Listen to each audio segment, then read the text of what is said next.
This video is about Death and the Maiden, a piece of music for string quartet composed in 1824. The composer who wrote it was called Franz Schubert, who was particularly unwell at the time. Your piece could be inspired by Death and the Maiden in lots of ways. For example, you might be inspired by what this piece is about. Or you might be inspired by some of the music, for example a particular melody, rhythm or chord progression, and use snippets of those in new and interesting ways. You might be inspired by some of the methods Schubert used to compose the piece and create new music using these same techniques. Death and the Maiden is split into 4 smaller pieces called movements. Let's have a listen to an extract from the second movement.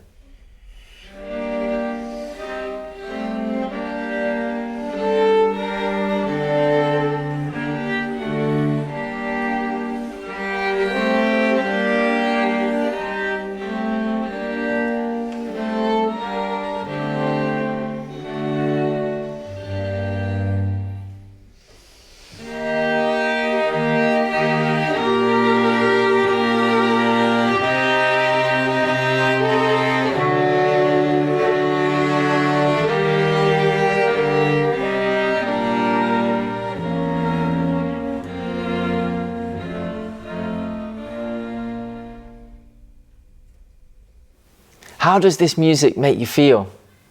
I think it's quite sad and somber, perhaps because, as I mentioned earlier, Schubert was not a well man when he wrote this, and the music is a reflection of how he felt at the time.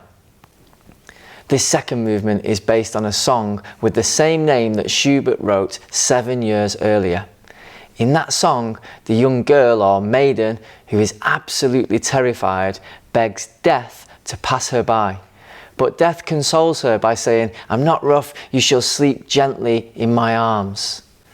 Maybe your piece could be inspired by that idea of 2 characters meeting one another and the story that unfolds between them.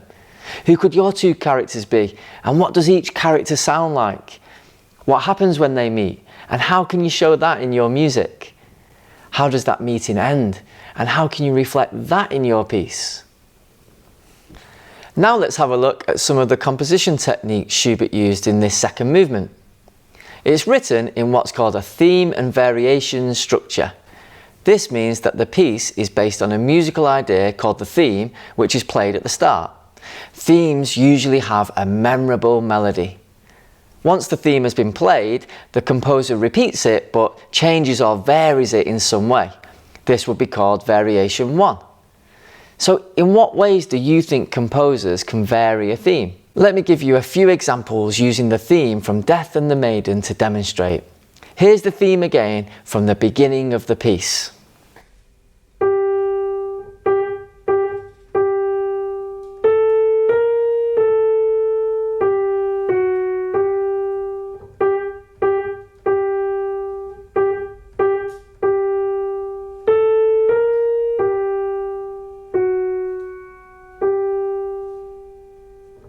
You could change the original melody by changing some of the rhythms. For example,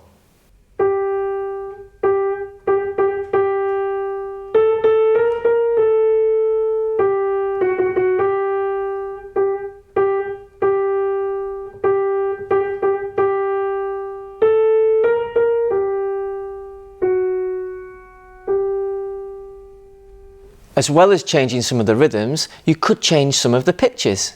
For example,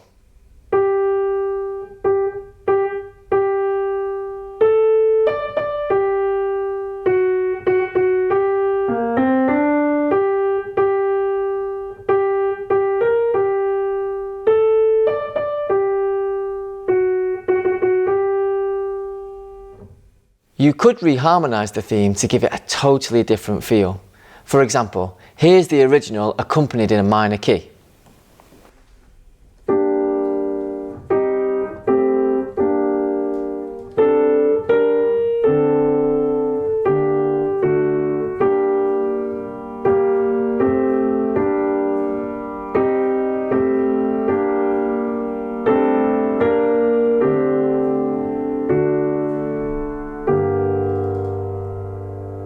And here's a variation of the same theme accompanied in a major key.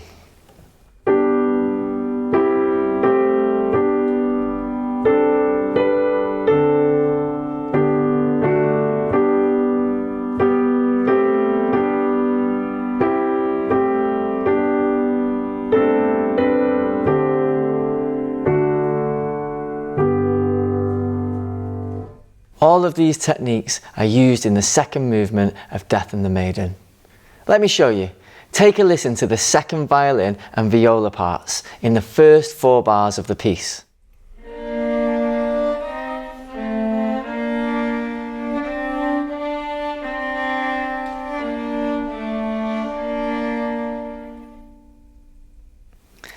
Now listen to the same instruments playing the first 4 bars of the first variation.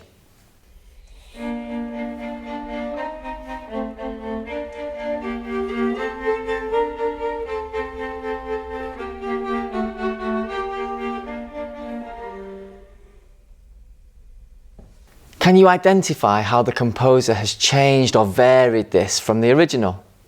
The rhythms have changed, which gives this variation a more flowing feel. Now let's have a listen to what the cello is doing. Here's the first 4 bars of the cello part in the theme.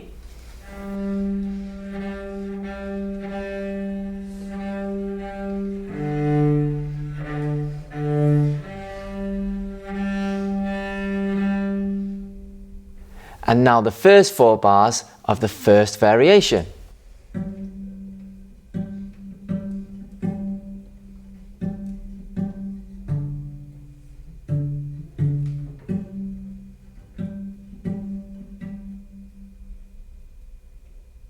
As you can hear, the notes are the same pitches, but now the musician is playing the cello by plucking the string with their finger rather than using the bow. This is called pizzicato. Because the second violin, viola and cello parts aren't hugely different from the original theme, the first violin is changed quite a lot. Take a listen.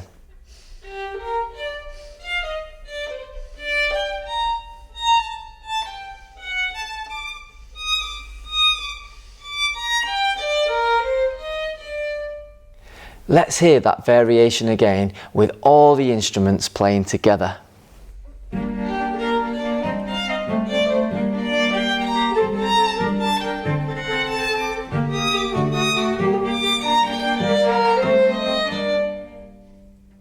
The composer can make as many variations as they like, with each one being different. However, what's important is that each variation can still be traced back to the original theme in some way. If you like this idea, why not try composing using a theme and variation structure for your piece? We're really looking forward to seeing what you compose.